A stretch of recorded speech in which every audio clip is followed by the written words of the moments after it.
Camerounais, Camerounaises, frères et sœurs de la Grande Afrique, ce message s'adresse à vous en ces heures sombres où la colère gronde et où l'avenir semble incertain. Alors que le pays traverse une période post-électorale explosive, marquée par la contestation, la peur et l'indignation populaire, le monde entier observe impuissant un régime à bout de souffle, accroché au pouvoir depuis plus de 4 décennies. Paul Biya, 92 ans, continue de refuser la retraite politique, ignorant les cris du peuple et le désir profond de changement. Mais dans cette atmosphère lourde, une voix s'élève. Une voix qui inspire, qui secoue les consciences et qui redonne espoir à toute une génération africaine en quête de dignité et de liberté. Ce soir, cette voix, c'est celle du capitaine Ibrahim Traoré, le jeune dirigeant du Burkina Faso, symbole d'un renouveau africain, d'un courage sans compromis face à la soumission et à l'injustice.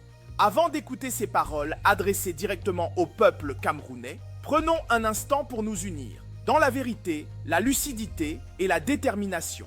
Car le vent du changement qui souffle à Ouagadougou, à Bamako, à Niamey, peut aussi souffler à Yaoundé, à Douala, à Bafoussam, à Garoua et dans chaque cœur camerounais en quête de liberté. Peuple camerounais, peuple d'Afrique, aujourd'hui je ne vous parle pas comme un chef d'État, mais comme un frère, un fils de ce continent qui saigne, un soldat de la vérité qui ne plie plus le genou devant le mensonge. Frères et sœurs, l'heure de vérité a sonné. Pendant trop longtemps, nos peuples ont crié sans être entendus. Pendant trop longtemps, nos voix ont été volées, nos espoirs étouffés, nos choix ignorés. Et aujourd'hui encore, à travers ce qui s'est passé au Cameroun, nous voyons comment la justice peut être transformée en instrument de trahison. Oui, le Conseil constitutionnel du Cameroun a trahi le peuple, non pas par erreur, mais par calcul. Non pas par ignorance, mais par intérêt. Ils ont choisi le pouvoir contre la vérité, la soumission contre la dignité, la peur contre la justice. Aucune institution ne peut survivre au mépris du peuple. Le peuple camerounais n'est pas dupe. Le peuple camerounais a vu, entendu et compris. Et quand un peuple comprend, il devient une force qu'aucune armée, qu'aucune cour, qu'aucune signature ne peut arrêter. C'est pour cela que je parle aujourd'hui, non pas pour condamner un homme ou un parti, mais pour dénoncer un système qui a transformé la justice en marchandise et le pouvoir du peuple en trophée personnel. Regardez l'histoire de notre continent. Chaque fois qu'on a voulu étouffer la vérité, elle a ressurgi du cœur du peuple. Chaque fois qu'un juge a vendu sa conscience, le peuple a repris la parole. Chaque fois qu'un régime a volé la victoire du peuple, la vérité a fini par frapper à la porte avec la force de la tempête. La vérité ne meurt pas. Elle attend son heure. Et cette heure, Cameroun, c'est maintenant. Tu peux trahir une élection, mais tu ne peux pas trahir la conscience d'un peuple. Tu peux acheter les signatures, mais tu ne peux pas acheter l'honneur. Tu peux manipuler les chiffres, mais tu ne peux pas effacer la mémoire d'un peuple éveillé. Le Cameroun n'est pas un morceau de papier signé dans un bureau de Yaoundé. Le Cameroun, c'est le cri de la mère qui veut un avenir digne pour son enfant. C'est la voix du jeune diplômé sans travail, la sueur du paysan oublié, la foi du peuple malgré tout. C'est ça le vrai Conseil constitutionnel, le peuple lui-même. Ce soir, je le dis devant l'Afrique, la vérité est en marche et personne ne pourra l'arrêter.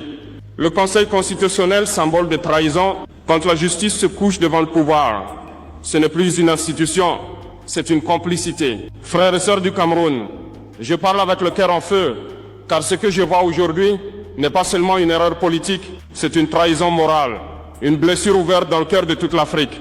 Le Conseil constitutionnel du Cameroun n'a pas défendu la Constitution, il a défendu le mensonge, il n'a pas protégé la volonté du peuple, il a protégé le fauteuil du pouvoir. On nous avait promis une justice neutre. On nous avait parlé d'institutions solides, mais nous avons vu des hommes trembler devant les ordres, des juges transformer le droit en outil d'injustice. Ces hommes en robe noire ont signé la honte de la nation. Leur silence complice est devenu une arme contre le peuple.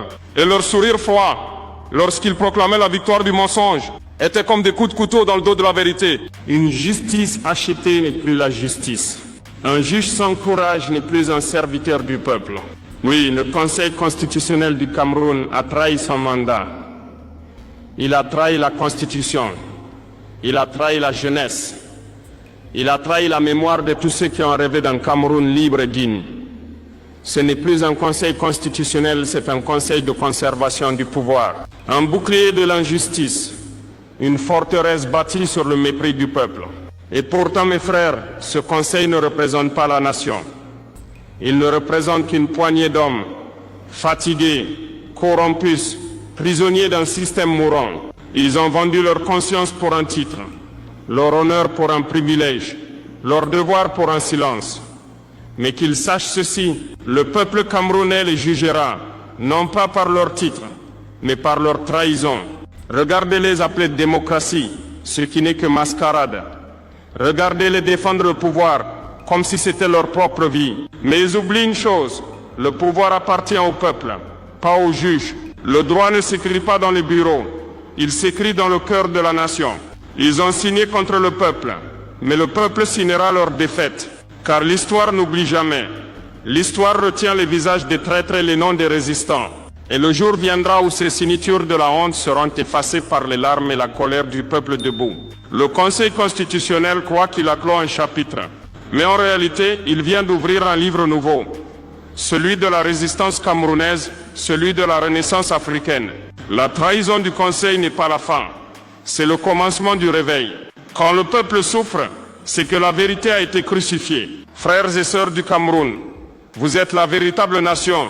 Vous êtes ceux qui portent la douleur, la dignité et l'espérance. Aujourd'hui, vous n'êtes pas simplement des électeurs trompés. Vous êtes des martyrs de la vérité. Car vous avez cru en la justice. Vous avez attendu la transparence et en retour, on vous a donné le mensonge et le mépris. Regardez vos rues silencieuses. Écoutez vos voix.